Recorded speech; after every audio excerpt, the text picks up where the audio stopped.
आज हम उस बालक की कहानी सुनेंगे जिसने बिना हथियार उठाए दुनिया के सबसे बड़े साम्राज्य को झुका दिया। मोहनदास करमचंद गांधी। 2 अक्टूबर 1869 गुजरात के पोरबंदर में जन्मे मोहनदास, जिन्हें सब प्यार से मोनिया बुलाते थे, एक साधारण परिवार से थे। उनकी मां पुतलीबाई के धार्मिक संस्कारों ने गांधी जी के जीवन को गहराई से प्रभावित किया। सत्य बोलना, किसी को कष्ट न पहुंचाना, ये सब उन्होंने अपनी मां से सीखा। पढ़ाई में औसत, स्वभाव से शर्मीले, लेकिन सत्य की खोज में हमेशा आगे। 13 साल की उम्र में कस्तूरबा से विवाह हुआ, जो जीवन भर उनकी साथी रही। स्कूली शिक्षा के बाद परिवार चाहता था कि वे दीवान बने, इसलिए कानून की पढ़ाई के लिए इंग्लैंड गए। वहां उन्होंने अपनी मां को दिए वचन निभाए, मांस, मदिरा और व्यभिचार से दूर रहे। लंदन में कानून की पढ़ाई के साथ साथ उन्होंने भगवद गीता और अन्य धर्म ग्रंथ पढ़े, जिसने उनके विचारों को नया आकार दिया। 3 साल बाद वे बैरिस्टर बनकर भारत लौटे, लेकिन वकालत में सफलता नहीं मिली। उनका शर्मीला स्वभाव आड़े आ रहा था, लेकिन नियति ने उनके लिए कुछ और ही सोच रखा था। एक साधारण बालक से महात्मा बनने का सफर अब शुरू होने वाला था। 1893 में गांधी जी दक्षिण अफ्रीका पहुंचे, जहां रंगभेद और अन्याय ने उन्हें झकझोर दिया। ट्रेन में फर्स्ट क्लास टिकट होने के बावजूद उन्हें डिब्बे से बाहर फेंक दिया गया। उस रात पीटर मैरिट्सबर्ग स्टेशन पर उन्होंने तय किया, अब अन्याय के खिलाफ लड़ना है। उन्होंने भारतीयों को संगठित किया, नटाल इंडियन कांग्रेस बनाई और इंडियन ओपिनियन अखबार शुरू किया। गांधी जी ने सत्याग्रह का विचार दिया, सत्य के लिए आग्रह, अहिंसा के साथ। जब सरकार ने भारतीयों पर अपमानजनक कानून थोपे, गांधी जी ने पहला सत्याग्रह आंदोलन शुरू किया। हजारों भारतीयों ने शांतिपूर्ण विरोध किया, झेल गए, लेकिन हिंसा का रास्ता नहीं अपनाया। दक्षिण अफ्रीका में गांधी जी ने वह हथियार खोज लिया जिसने आगे चलकर भारत की तकदीर बदल दी, सत्याग्रह। 1915 में गांधी जी भारत लौटे। अब वे एक अनुभवी नेता थे।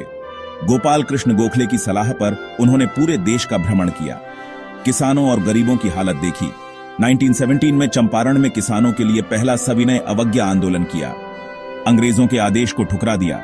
चंपारण की सफलता के बाद खेड़ा में भी सत्याग्रह किए, अहमदाबाद में भी सत्याग्रह किए, जिससे वे देश भर में लोकप्रिय हो गए। रविंद्रनाथ टैगोर ने उन्हें महात्मा की उपाधि दी और जनता ने बापू कहना शुरू किया। 1919 में रॉलेट एक्ट के खिलाफ देशव्यापी हड़ताल की, जिससे असहयोग आंदोलन की नींव पड़ी। गांधी जी ने समझ लिया था, आजादी का रास्ता अहिंसा और जनता की एकता से ही निकलेगा। अब गांधी जी भारतीय स्वतंत्रता संग्राम के केंद्र में थे और देश एक नई उम्मीद के साथ आगे बढ़ रहा था। गांधी जी ने स्वतंत्रता संग्राम को नैतिक और आध्यात्मिक आंदोलन बना दिया। उनके 2 सबसे बड़े सिद्धांत, सत्य और अहिंसा। 1920 में असहयोग आंदोलन शुरू किया। विदेशी कपड़ों का बहिष्कार, स्कूल कॉलेज छोड़ना, स्वदेशी अपनाना। चरखा और खादी आत्मनिर्भरता के प्रतीक बने। गांधी जी का मानना था, आर्थिक स्वतंत्रता से ही राजनीतिक आजादी संभव है। 1922 में चौरी चौरा की हिंसा के बाद आंदोलन वापस ले लिया। उनके लिए साधन की पवित्रता सबसे जरूरी थी।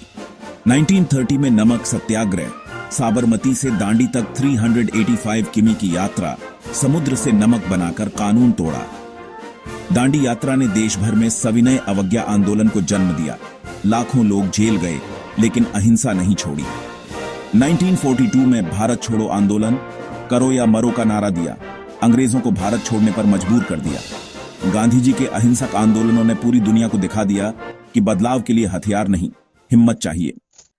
15 अगस्त 1947 भारत आजाद हुआ, लेकिन बंटवारे का दर्द साथ आया।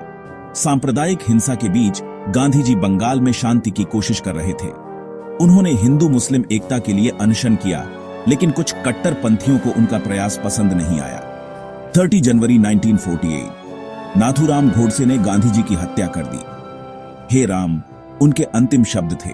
गांधी जी का जीवन समाप्त हुआ, लेकिन उनके विचार अमर हो गए। सत्य और अहिंसा के उनके सिद्धांत ने दुनिया भर के आंदोलनों को प्रेरित किया। Martin Luther king junior, Nelson Mandela जैसे नेता भी उनसे प्रेरित हुए। आज भी जब दुनिया हिंसा और असहिष्णुता से जूझ रही है, गांधी जी का सर्वधर्म समभाव और स्वदेशी का विचार प्रासंगिक है। उनका जीवन हमें सिखाता है, बदलाव की शुरुआत खुद से होती है। बापू एक व्यक्ति नहीं, एक विचार है और विचार कभी नहीं मरते।